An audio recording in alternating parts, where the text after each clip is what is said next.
ఇది technical point of వ్యూలో ఉంది అగ్రిగోల్డ్ ఇష్యూ. ఈనాడులో వేలం ప్రకటన వేశారు అంటే ఎవరు వేశారు? అది కూడా పాయింట్. బ్యాంకు వాడు ఏమన్నా వేస్తారు వేలం అంటే?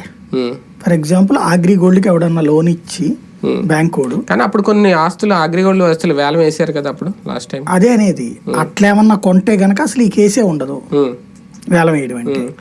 రెండవది ఏంటంటే కొన్ని ఈడీ అటాచ్ చెయ్యకుండా వదిలేసినవి ఉన్నాయి.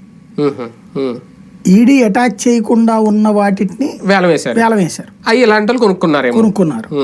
అయితే అదైతే కాకపోవచ్చు, ఎందుకంటే ఇక్కడ ఈడీ అనే పదమే వాడుతున్నారు. ఈడీ అటాచ్ చేసిన భూమి అనినే ఇప్పుడు ఇందులో మెన్షన్ చేసి, ఇందులో రెండు ఉన్నాయి. సిఐడి అటాచ్ చేసిందంతా ఈడీ అటాచ్ చేసింది. ఈడీ సపరేట్గా వచ్చి ఇక్కడ ఏం చేయలే. సిఐడి వాళ్ళు పట్టుకున్న దాన్ని ఈడీ అటాచ్ చేసింది.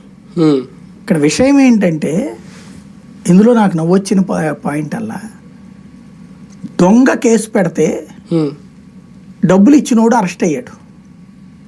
ఎవరు దొంగ? అగ్రిగోల్డ్ చైర్మన్. అవును, పెట్టింది కేసు అతను. జనాలు దోచేశారు కాబట్టి అప్పుడు ఆయన దొంగ. అతను జైల్లో ఉండి వచ్చినోడు కేసు పెట్టాడు.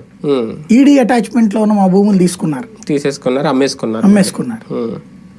అంటే అతని భూమి ఎట్లా అవుతుంది అప్పుడు?